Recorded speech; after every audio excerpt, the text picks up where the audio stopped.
What's up, Samurai? We are back with more Veloren patch notes. Yes, that's right. We're actually going to be covering the recent patch with Veloren. However, I gotta give you guys a little bit of a discrepancy here. I'm having a super duper hard time tracking down the patch notes themselves. I tried asking in the Discord, and thankfully one of the devs did try to respond to me, but they basically said, scroll to the bottom of the patch notes for the current release. And it's like, I don't know where the patch notes are listed. So what we're gonna be doing today is essentially the launcher itself mentions the patch. But while you would think that that's very simple and straightforward, the thing is that the patch is kind of broken up into quadrants. So there's there's the nightly build, which added a bunch of different things. And then there's stuff that was changed. There's stuff that was fixed. And the weird thing is that a lot of this that we're going to be reading here today, you guys that are playing Veloren might have already noticed most of these things were in the game like a week ago. So I don't really 100% know what was added just in the patch that hit yesterday. However, I will say right off the top of my head, the things that I did notice is that all of the towns got renamed for whatever reason, probably just because they regenerated some of the stuff in the world. A lot of the dungeons have shifted their locations. Over here, we've actually got a 5-star Minotaur and Cultist, but then there's also going to end up being the new dungeon, which I'm sorry to say I don't have any footage of today. Most of all, we're just going to run through the process of these dungeons. Apparently, someone was telling me that in these dungeons, there's going to end up being a creature you can kill to get a key, and then that key is used to open a door in that dungeon to fight a Yeti boss that apparently is the equivalent of a 5-star dungeon, which is hilarious because that totally gaslights new players that think they're in a 2-star dungeon, but then secretly they get destroyed by a 5-star boss. On top of all of that, again, some of the dungeons have been shifted. We've noticed this one is on the other side of the lake instead of being over here.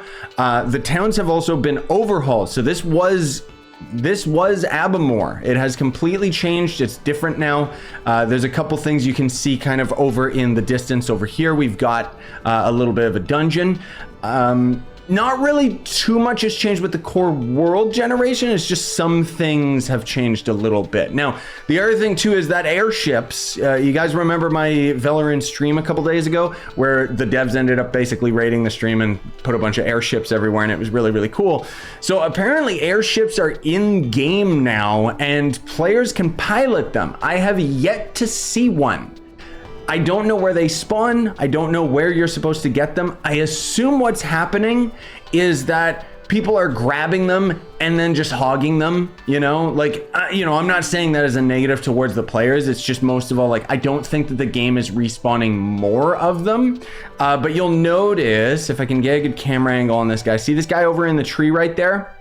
That's an NPC, and as far as I know, he was a character that was driving the airship, because I can't kill him and he's titled as a captain. So I'm assuming that somebody just threw him out of his ship and then they just stole it and then been flying around the map and everything. Apparently there's lots of people, you'll see them in chat, flying around to different dungeons and stuff, right? So anyways, another very obvious thing you're gonna notice is that the lighting has changed ever so slightly. They've got a new experimental shaders, which there's gonna be a text command / experimental _shader, which I just completely spelt wrong. That's going to end up being able to toggle the shaders on and off if you're finding that the new shaders are a little bit odd or a little bit weird. There's also going to end up being faster energy regen while sitting. I'm pretty sure that was already in game before the update yesterday, but I'm just gonna read the patch notes verbatim, and you'll just kind of have to pick and choose which parts without a doubt were already in game. You know what I mean? Because otherwise we're gonna be here all day. So lantern glow, dropped lanterns now glow in the environment. There is going to be suggested commands when an invalid one is entered in chat, and added a client side command to the /help to mention about that. Moderator badges are now in chat, so if you see people with weird badges around their name, there you go. More aggressive scene culling based on camera position to improve performance. Some chests require lockpicks or keys. I've yet to come across a chest that requires a key, but I have seen chests already require lockpicks when I started playing this game weeks ago. So again, I'm very unclear as to like what was actually added yesterday. You know, like that's the thing. Anyways, there's unlockable door blocks, sprite rotation for certain spots. So I guess they ended up fixing some stuff. Better entity placement options for spots. Very vague. So camera zoom can now be locked to prevent accidental zooming in and out while rolling in combat. Custom spots have been added without recompilation. Okay, I'm gonna skip to the more interesting parts instead of all this code stuff that you know, you guys don't care, neither do I. Apparently there's a setting in the user data /server config /settings.ron that controls the length of day and night cycle. I think that that's more so if you're hosting your own server rather than, you know, being on the official like we are. Durability loss of equipped items on death. Again, that was already in game long before this update is mentioned. Reputation system. So crimes will be remembered and NPCs will tell each other about crimes they witnessed. That again is also not new at all. Basically, you kill a merchant in town, everyone's gonna get mad about it. NPCs other than merchants can be traded with. So like the Skinner and blacksmith and stuff, which again, this is not new. So I'm not exactly sure why it's listed here, but okay, whatever. NPCs will seek out a place to sleep when the night comes. Merchants now travel between towns. Again, a lot of this stuff was already in game, but if I keep drawing attention to it, it means that we're gonna be here all day. So I'll just leave that to you guys and I'll just read it verbatim. Resources in the world can be temporarily exhausted, requiring time to replenish. Oh, cotton was nerfed.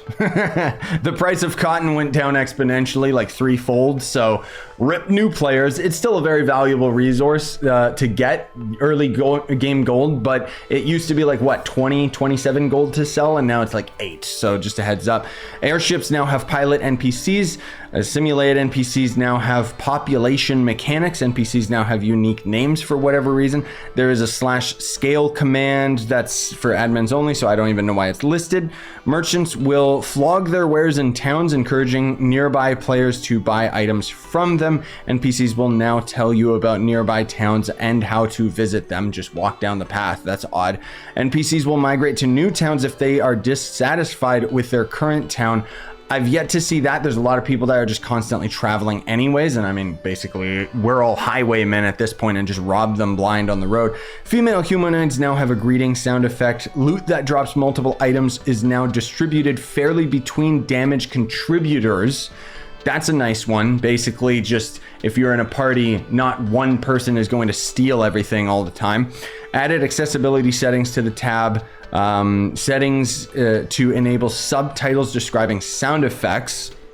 Okay, item drops that are specifically close and compatible will now merge with one another to reduce performance problems. So if there's like 2 cotton on the ground, they'll merge together like Minecraft instead of just being 2 separate entities. Airships can now have sprites which can be interacted with. So again, just the airships that we mentioned. Pet birds can now sit on players' shoulders as they explore the world. I've yet to come across that. There's also going to be Adlet caves, which I'm not sure if that's is that like a new cave actually, or is that these? I assume that this is the new dungeon. It might not be the Yeti dungeon, come to think of it. It might be something different that I just never noticed. But everybody in chat is always farming that new, the new stuff. And I've noticed that there's a new kind of a wolf pelt helmet that looks like a bear's head that you can get from the dungeon boss. So cool, I guess. Then there's going to be the changed section. So you probably already noticed this like a week ago, but bats and flying creatures will move a lot slower and use simple proportional controller to maintain altitude. Basically, they don't go like this anymore. Instead, they just stay nice and flat and easy to actually hit as a ranged character, because otherwise day 1 we were not able to actually hit them. Bats now have less health. Climbing no longer requires having 10 energy at the minimum. Castles will now be placed close to towns. Sword. I don't know what that is. Towns now have a variety of sizes. The game now starts in full screen by default. Default audio volume should be less likely to destroy eardrums. Creatures flee less quickly when at low health. They also fixed a couple things as well. So let's see if there's anything worth mentioning here. It says potion quaffing no longer makes characters practically invincible. I guess you could spam potions to become a god or something. I'm not sure. Stat difference now displays correctly for armor. Lamps, embers, and campfires use glowing indices, whatever that means. They added sound effects to the newer sword abilities, fixed various issues that were showing the correct text hint for interactable blocks. Underwater fall damage, that sounds weird. Maybe they fixed it so it's not there anymore. I don't know. And yeah, then they just say multiple model support for dropped items with Orchilium armor in particular. Again, I'm sorry to say that it's just the way that they have the patch notes structured is something that I'm not accustomed to. You know, even on the launcher, you can click on recent changes and it just takes you to a forum post with specific topics that have been funded by the community and which ones have actually been developed, rather than having a true to form structured patch notes that we're all used to. So I'm not trying to necessarily dog on it, but if the devs are watching, I would appreciate being able to know, like, okay, what was actually added in this update that I just got the other day versus showing the entirety of stuff that was slowly added over like a week or two in 2 different updates. Maybe this is unprecedented. Maybe they usually end up having it all in one update, but half of it got delayed because of issues. I don't know.